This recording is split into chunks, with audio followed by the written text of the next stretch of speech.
بسم اللہ الرحمن الرحیم۔ السلام علیکم ورحمۃ اللہ وبرکاتہ۔ کسی گاؤں میں ایک عورت اپنے شوہر اور 5 سال کے چھوٹے بچے کے ساتھ رہتی تھی۔ اللہ تبارک و تعالیٰ کا کرنا ایسا ہوا کہ اس کے شوہر کا انتقال ہو گیا تھا، لہٰذا یہ عورت اپنے اکلوتے بیٹے کی تعلیم و تربیت کے لیے خود ہی لوگوں کے گھروں میں کام کرتی، ان کے برتن مانجتی، کپڑے دھوتی اور ان کے بڑے بڑے گھروں کو یہ اکیلے عورت تنہا صاف کرتی، صرف اسی لیے کہ اس کے بیٹے کی کسی چیز میں کوئی کمی نہ رہ جائے۔ وقت گزرتا گیا اور کئی سال بیت گئے۔ اب اس کا بیٹا جوان ہو گیا تھا اور کسی اچھی کمپنی میں نوکری کر رہا تھا۔ اس کی شادی ہو گئی تھی اور ایک پیارا سا بیٹا بھی تھا، اور یہ عورت اب بڑھاپے کی دہلیز پر دستک دے رہی تھی۔ بیٹا شادی کے بعد اور نوکری ملنے کے بعد ماں کا احترام کرنا تو دور کی بات، اس کے ساتھ ڈھنگ سے بات بھی نہ کرتا تھا۔ اس بوڑھی عورت کی زندگی میں صرف اتنا فرق آیا تھا کہ پہلے یہ غیروں کے برتن اور کپڑے دھوتی تھی، اب اپنے بہو بیٹے کے برتن دھو رہی تھی۔ پہلے یہ دوسروں کے گھروں کی صفائی کرتی تھی، اب یہ بہو کے ہوتے ہوئے بھی اپنے گھر کی صفائی کرنے پر مجبور تھی۔ خیر جو بھی تھا، لیکن تھی تو یہ ایک ماں۔ اپنے بیٹے کی خوشی کی خاطر وہ ہر دکھ جھیلنے کو تیار تھی۔ بیٹے کے پاس دولت کی کمی نہ تھی، اللہ کی دی ہوئی ہر چیز اب اس کے پاس تھی، لیکن ماں کو اس نے گھر کے ایک الگ کمرے میں چھوڑ رکھا تھا، جہاں موسم کی شدت کو روکنے کے لیے کوئی بندوبست نہ تھا، اور کئی دنوں کے بعد جب کبھی وہ اس کمرے میں جاتا تو صرف ماں کو گزرے وقت کی محرومیاں یاد کروا کر تانے دینے اور لڑنے جھگڑنے کے لیے جاتا۔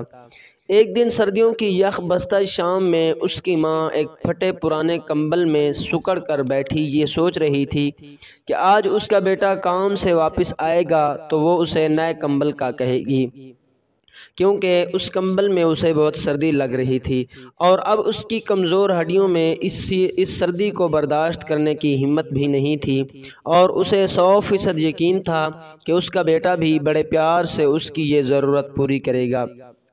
رات کو بیٹا گھر آیا تو ماں نے بڑے پیار سے اسے نئے کمبل کا کہا تو بیٹا غصے سے بولا، ماں ابھی میں کام سے واپس آیا ہوں اور آتے ہی تم اپنا مطالبہ لے کر آ گئی ہو، اور تمہیں پتہ ہے کہ کتنی مہنگائی ہو گئی ہے، ابھی تمہارے پوتے کو اسکول داخل کروانا ہے، اس کا یونیفارم اور کتابیں لینی ہیں، گاڑی کی بھی قسط ادا کرنی ہے، میں نے ابھی اپنے لیے نئی جیکٹ خریدنی ہے، تمہاری بہو کے لیے شال لانی ہے، تم تو سارا دن گھر میں ہی رہتی ہو، تمہیں کمبل کی اتنی کیا اشد ضرورت آن پڑی ہے، ہم لوگوں نے تو باہر گھومنے جانا ہوتا ہے، تم کسی طرح یہ سردیاں گزار لو، اگلے سال سردیوں سے پہلے تمہارے کمبل کا کچھ بندوبست کر دوں گا۔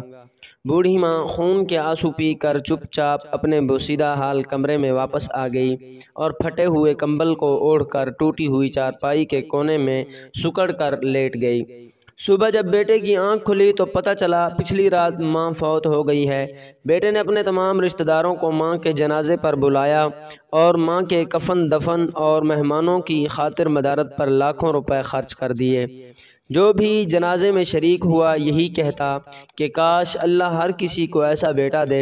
مرنے کے بعد بھی ماں سے کتنی محبت ہے، لیکن انہیں یہ تو پتہ نہیں تھا کہ دنیا والوں کو دکھانے کی خاطر جو بیٹا اپنی مری ہوئی ماں کے جنازے پر لاکھوں روپے خرچ کر رہا ہے، پچھلی رات چند 100 روپے کے کمبل کے نہ ہونے کی وجہ سے وہی ماں سردی میں سسک کر جان دے گئی۔ ایسی سینکڑوں سچی داستانیں، سچی کہانیاں ہمارے ارد گرد بتتی ہیں۔ خدا را اپنے ماں باپ کی قدر ان کے جیتے جی کر لیجئے، اسی میں مجھ گناہ گاروں سمیت ہم سب کی بھلائی ہے، مرنے کے بعد قدر کی بھی تو کیا فائدہ۔ اس پیغام کو دوسروں تک پہنچائیے تاکہ اللہ کسی کی زندگی کو آپ کے ذریعے بدل دے۔